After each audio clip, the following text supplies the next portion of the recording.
Assalamualaikum warahmatullahi taala wabarakatuh dan salam sejahtera. Yang saya hormati saudara Cik Raidi selaku pengerusi Persatuan Penduduk Bangsa Puri Indah Emas.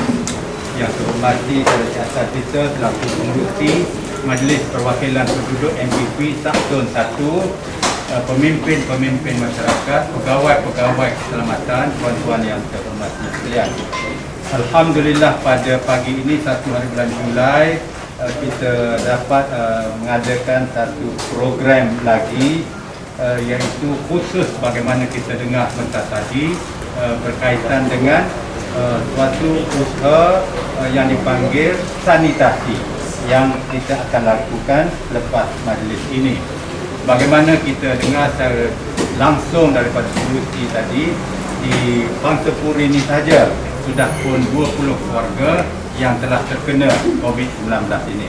Ini membuktikan sekali lagi bahawa penyakit COVID ini mesti senantiasa kita berdepan dengannya dengan berbagai-bagai kaedah dan cara.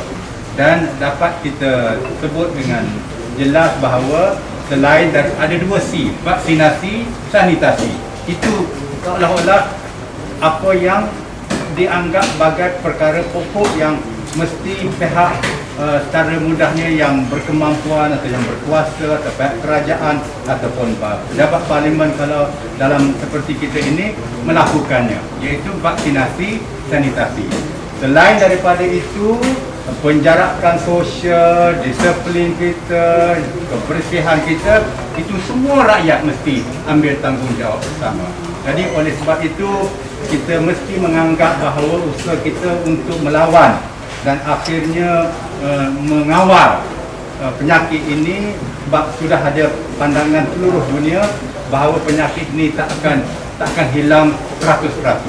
Jadi usaha kita ialah mengawal, dan salah satu kaedahnya yang besarnya ialah bagaimana kita buat hari ini sanitasi, dan yang kerajaan lakukan di seluruh negara vaksinasi. Teori mengatakan kalau 70-80% daripada rakyat atau penduduk negara kita sudah pun divaksinasikan, kita sudah mencapai tahap yang mana pembiakannya sudah pun dapat kita kawal. Maka dengan sebab itulah saya berterima kasih kepada Zaidi, terima kasih kepada Hasan selaku pemimpin-pemimpin masyarakat, pemimpin-pemimpin penduduk bersama-sama dengan jentera-jentera kerajaan, dengan pemimpin-pemimpin masyarakat yang lainnya, yang kita dapat memulakan pada pagi ini. Sekali lagi, walaupun ini sudah pun kita lakukan dah berkali-kali dah program sanitasi ini, tapi kita teruskan lagi.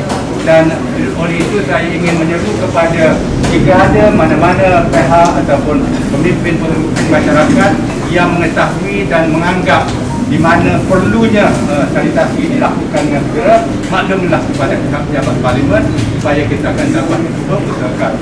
Program ini akan dilakukan di seluruh parlimen Bandar Turaza, dan kita mengambil kira bahawa ada pembahagian mengikut zon-zonnya, dan kita akan cuba menghormati dan menganggap bahawa paling tidak setiap satu zon itu ada satu paling tidak majlis ataupun program sanitasi ini. Tetapi jika ada kes-kes yang urgent, yang amat memerlukan, maklumkanlah kami.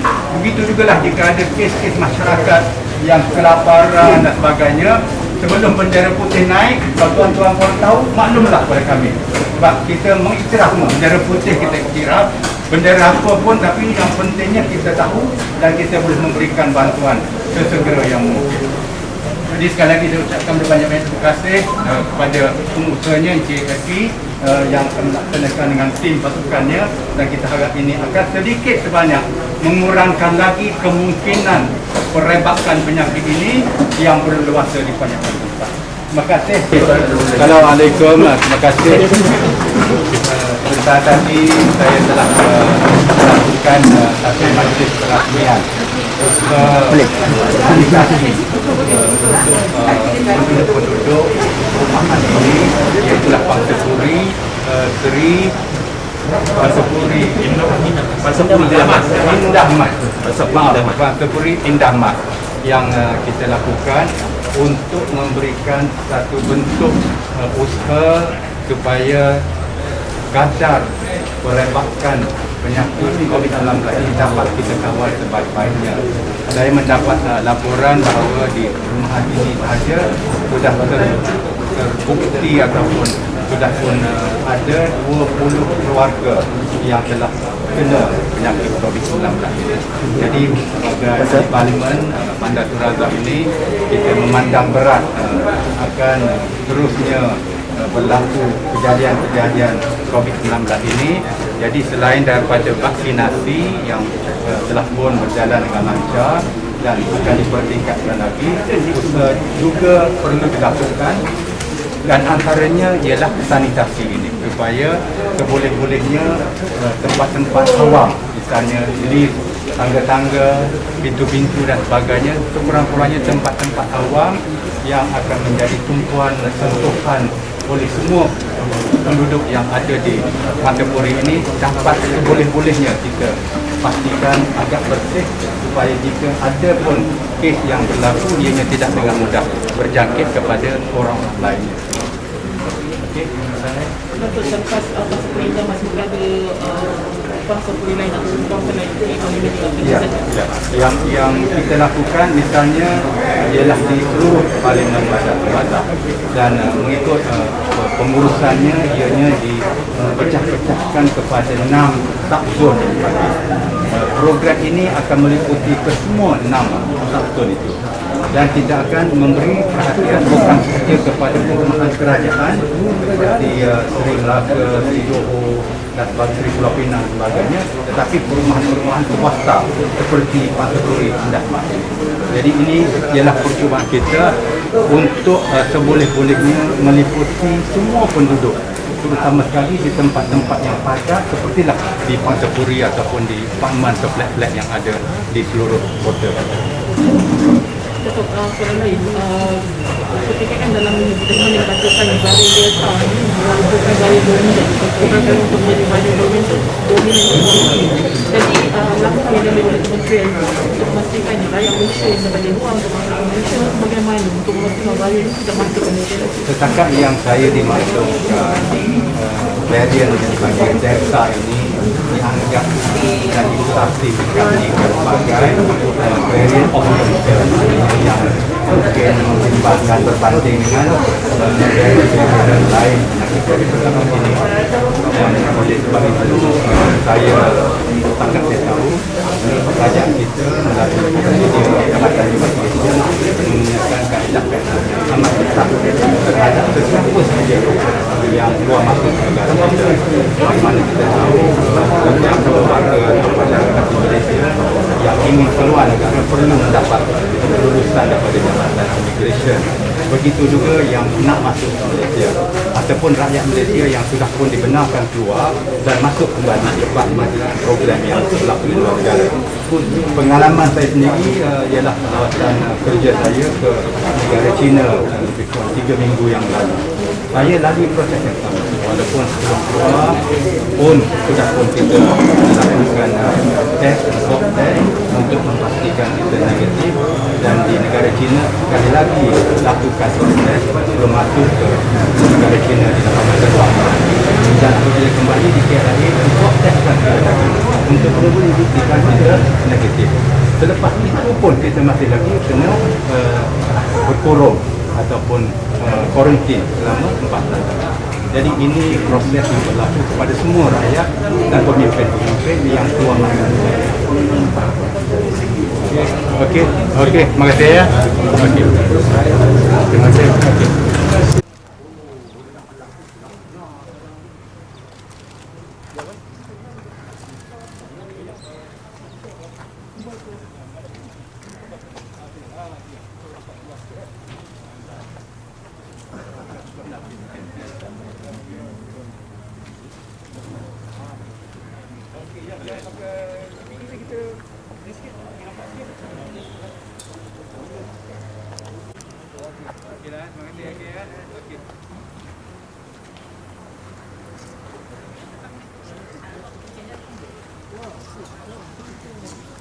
Assalamualaikum, salam sejahtera.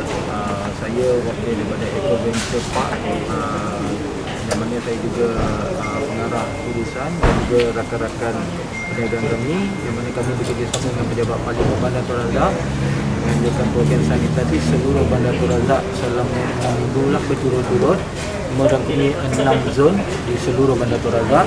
Dan juga hari ini kita ada sedikit program unit perasmian secara kecil-kecilan yang disempurnakan oleh YB kita sendiri, Dato' Kamarudin Jaafar, P124, Ahli Parlimen Bandar Tun Razak, merangkap Timbalan Menteri Luar Malaysia.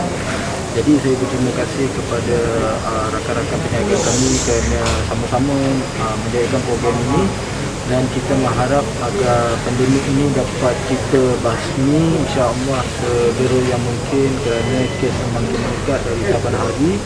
Dan acara yang kita lakukan ini adalah sedikit sebanyak boleh membantu warga Bandar Tun Razak untuk membasmi pandemik COVID-19. Jadi saya menyuruh semua warga Bandar Tun Razak dan juga sahabat-sahabat agar kita menjaga SOP dan mematuhi standard prosedur yang ditetapkan oleh Majlis Keselamatan Negara. Sekian, terima kasih. Assalamualaikum. Nama.